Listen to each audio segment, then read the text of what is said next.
Pourquoi choisir ses horaires de trading? C'est ce qu'on va voir dans cette vidéo. Prends des notes, comme à chaque fois, je t'invite à vraiment prendre des notes, c'est très important. Je balance l'introduction et puis on se retrouve direct après pour le début de la vidéo.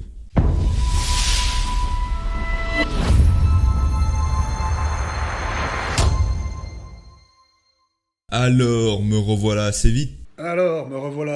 Je sais que ça fait vraiment longtemps que j'ai pas fait de vidéo, ça doit faire 2 semaines. C'était voulu et pas voulu en même temps. En fait, j'ai aucune excuse là-dessus. Normalement, en tant qu'homme, bordel, on doit agir malgré ce qu'on ressent. Et là, j'avais pas vraiment de motivation pour faire des vidéos et je me suis laissé engrainer justement par cette faiblesse de compter sur ma motivation au lieu de la discipline. Et vous savez toujours où ça mène de compter sur sa motivation. Ça mène nulle part. C'est-à-dire que, voilà, pendant 1 semaine, j'étais pas motivé. Après, je me suis dit, allez, faut que je fasse une vidéo. D'un coup, boum, j'étais plus motivé. Et en fait, c'est tout simple, hein. Le but, c'est de quand même faire des vidéos malgré qu'on ne soit pas motivé. Voilà. Parce que je pense que là, il est temps de vous partager quelques connaissances, encore une fois de plus, malgré qu'il y ait quand même beaucoup de connaissances puissantes et gratuites au sein de ma chaîne YouTube. Je pense que c'est vraiment important. Maintenant, on va attaquer. Je vais pas vraiment vous montrer le graphique, c'est vraiment juste ma voix qu'il va falloir écouter, ce que je suis en train de dire. C'est que pourquoi est-ce important de choisir tes horaires de trading? C'est très simple.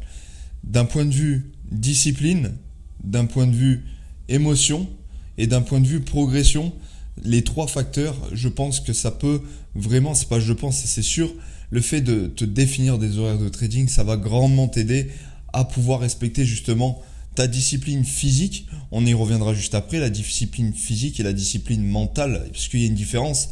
Et avant, je comptais, je voyais, du moins dans mon esprit, je connaissais uniquement la discipline physique. J'ai fait un vocal à ce sujet dans mon canal Telegram, je t'invite à le rejoindre, le lien est dans la description d'ailleurs. La discipline mentale et la discipline physique, c'est différent. Bien sûr, c'est lié, mais il y a des petites touches différentes qu'il va falloir bien assimiler. C'est pour ça que je vais en parler dans cette vidéo.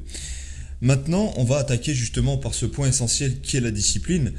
Vous savez, c'est pas compliqué du tout de se mettre devant son écran, poser son cul et rien branler devant un écran. On peut appeler ça de la discipline. Tous les jours, je me dis, ok, je suis devant mes graphiques, mais est-ce que vraiment c'est judicieux? Maintenant, le plus important, je me suis dit, bordel, ça fait 2 ans et demi que je suis tous les jours pratiquement devant mes graphiques et j'ai pas encore les résultats que je veux, j'ai pas encore la progression que je veux et j'ai l'impression des fois par moment de pas avancer quoi. Et bien en fait, c'est parce que j'avais pas fait le rapport avec le fait que le trading c'est tout simplement 90% de la psychologie et ça on le sait tous, on le sait vraiment tous, sauf que j'avais pas fait le lien direct avec la discipline. Et la discipline mentale du coup ça va être quoi? La discipline mentale ça va être te dire ok, mes horaires de trading sont de 9h à 1h par exemple. Là je les ai décalés, avant c'était 8h midi, maintenant je les fais de 9h à 13h. La discipline mentale c'est d'arriver à 13h et de se dire ok, je continue ou j'arrête? Et la discipline, le fait de respecter la discipline mentale, c'est d'arrêter tout simplement de respecter son plan. En fait, c'est pas plus bête que ça, c'est de respecter son plan, la discipline mentale. C'est-à-dire que, ok, après une perte, laissez-vous affecter par cette perte et vous verrez que le trade suivant sera mauvais. C'est exactement ce qui se passe pour moi depuis 1 semaine. D'ailleurs, j'ai toujours pas ressorti de vidéo Road to FTMO. Là, je fais juste une petite aparté. Du coup, comme vous le savez, j'ai pas activé les 14 jours supplémentaires. J'étais à plus 7% et je les ai pas activés, mais c'est pas grave. J'ai recommencé un test il y a 2 semaines. J'ai pas eu de grosses opportunités. Par contre, j'ai fait des erreurs. J'ai pas pris certains trades à plus 4, plus 6%. Du coup, voilà, maintenant je suis à moins 2,3%, me semble-t-il. Ce qui est rien du tout, bien évidemment. Il me reste 2 semaines. Mais tout ça pour dire qu'en fait, la discipline mentale, c'est ce qui a joué grandement sur ces moins 2,3%.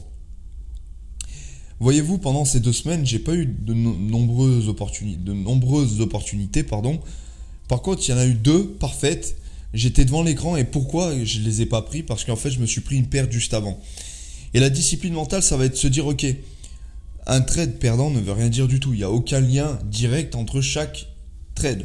C'est du bullshit pour ceux qui te disent, ok, ou même ton cerveau des fois va te le dire pour des mécanismes de défense. Il va te dire, ok, t'as perdu, donc le prochain sera perdant.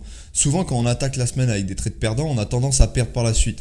Par contre, à contrario, quand on attaque, c'est la loi des séries en fait. Quand on attaque justement la semaine par des trades gagnants, eh ben on aura plus confiance et du coup on exécutera ces trades parce on attendra de ce trade qu'il soit gagnant également. On aura une surconfiance. Et ça, du coup, c'est très dangereux. C'est vraiment très dangereux.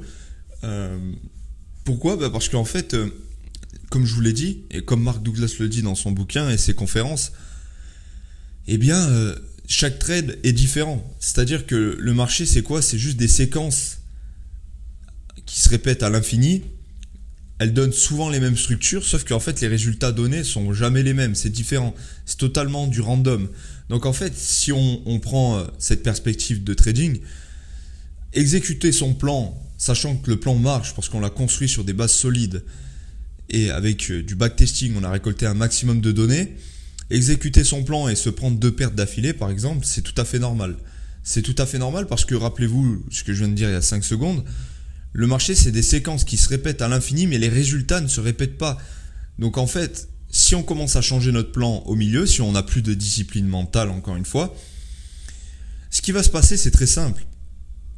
On va dévier de notre plan et en fait, on va peut-être tomber sur des opportunités qui de base sont bonnes, mais qui ne respectent pas notre plan. Mais du coup, on va perdre. Après, on va rechanger quelque chose parce qu'on se demande pourquoi on a perdu. Et en fait, on va changer la chose et la manière. En fait, je ne sais pas comment mettre ça sous forme de mots, mais il faudrait que je mette ça sous forme d'une image. C'est comme une route, en fait. C'est comme une route. Et en fait, le fait de ne pas respecter son plan, eh bien, ça fait repartir de zéro finalement. Votre plan, c'est la route. Et du coup, le fait de respecter votre route, bien sûr, il y aura des obstacles. Il y aura peut-être des endroits où la route sera creusée, il y aura des trous, etc. Donc finalement, vous allez tomber, mais vous allez pouvoir remonter un petit peu, etc., etc. Et en fait, cette route, elle grimpe vers un sommet. Par contre, maintenant, si vous commencez à changer votre discipline mentale, à vous laisser affecter par des trades perdants et du coup, ne pas agir, finalement, ne pas agir. Imaginons que sur la route que vous déviez, voilà, votre plan vous dit d'agir et vous agissez pas. Votre discipline mentale, vous ne l'avez plus. Vous ne l'avez plus à ce moment-là. Et en fait, la route, elle grimpe et vous auriez agi, vous aurez grimpé de 4 marches, imaginons. Voilà, imaginons que là, vous êtes face à un escalier, vous avez grimpé de 4 marches. Et vu que vous ne l'avez pas pris, eh bien, vous allez prendre un autre trade après qui vous a fait perdre. Du coup, vous allez reculer, non pas de 1 marche, mais de 2, puisque vous vous êtes pris une perte juste avant, rappelez-vous. Donc c'est bien ça qu'il faut comprendre. C'est bien ça qu'il faut comprendre. Je vais pas m'éterniser sur ce sujet, mais sachez une chose, c'est que tant que vous respecterez pas votre plan, et je le répète, ça paraît simple, hein, vraiment. Moi, la semaine où j'ai fait les plus 7% et je suis monté à plus 9%, je le répète, j'ai respecté mon plan à 100%, j'étais une vraie fusée, mais vraiment. C'est-à-dire que mes horaires, c'était de 8h à midi. J'ai dû prendre sur un mois un seul trade à midi et quart, honnêtement. Ça nous arrive tous de faire des erreurs, pardon. Mais j'ai respecté à 100%, j'ai exécuté mes plans, j'étais confiant avec mes scénarios. Et en fait, ce qui s'est passé, c'est que oui, j'ai pris des pertes. J'étais monté à plus 6% pour redescendre à plus 4. Et après, j'ai repris des trades pour remonter à plus 9. Donc, pour ensuite redescendre à plus 7. Voilà, en fait, c'est comme ça que ça se passe. Mais sur le long terme, on est gagnant. Donc vraiment, c'est cette notion de discipline mentale. Et pour revenir au sujet principal, quand même, c'est définis tes horaires, quoi, vraiment. Surtout si tu fais du scalping, par exemple. Après, je sais que moi, je peux me permettre de définir mes horaires, vu que je traite des bougies. Je sais que dans chaque 15 minutes, j'aurai potentiellement une opportunité, mais pour ceux qui traitent des patterns, etc., on ne sait pas quand c'est que la pattern va être brisée, on ne sait pas quand c'est que la pattern va être retestée, etc. Ceux qui ont une approche vraiment technique, donc il faut plutôt mettre des alertes. Mais moi, je sais que vu que je rentre sur du 1 minute, eh bien, je reste de 8h à midi ou maintenant de 9h à 1h devant l'écran et je sais que mes scénarios sont validés ou pas et je prends mes trades. Mais après, arrivé midi ou 1h, j'arrête les écrans, vraiment. Voilà. Et en fait, il faut savoir une chose aussi, j'ai vu un réel sur Instagram. La personne disait qu'elle était suivie au début de sa carrière par un psychologue qui n'avait rien à voir avec justement le trading. Mais en fait, il disait qu'on ne pouvait pas gérer trop de choses en même temps et trop de choses dans la journée. Notre cerveau, il a un moment dans la journée où il a besoin de focus, ok ? Mais par contre, ce focus, on le perd. Et c'est très dur de réatteindre un moment de focus pareil, un pic de focus pareil. Donc en fait, il disait qu'il en avait déduit qu'en trading, si vous prenez plus de 2 trades, et ben les trades qui vont se passer après sont beaucoup plus risqués parce que vous n'allez pas avoir le même niveau de concentration, le même niveau de force mentale pour pouvoir gérer vos pertes, etc. Donc c'est pour ça que moi je me limite à moins 2% par jour. Et encore, je suis gentil, ça c'est mon plan, mais ça m'arrive très rarement. Donc voilà. J'espère que cette vidéo vous aura plu. N'hésitez pas à réserver votre coaching offert. Encore une fois, je le répète à chaque vidéo, mais voilà, c'est essentiel de... Comment on appelle ça? De faire du... Ah, j'ai perdu le mot, mais c'est pas grave. Du call to action, voilà. Tous les liens sont dans la description, canal Telegram pareil. Je sais que cette vidéo, j'ai pas eu beaucoup d'énergie pour vous la faire, c'est peut-être la reprise, je sais pas. Et le fait que, voilà, c'est un peu frustrant en ce moment, le fait que je suis à moins 2%, mais on va gérer tout ça. Et désolé si vraiment l'énergie n'est pas au rendez-vous. Je pense que le plus important, c'est les informations que je vous ai transmises. Et puis voilà, je vais vous laisser là-dessus. Je vous souhaite une très bonne semaine sur les marchés. Et puis je vous dis à la prochaine. Ciao.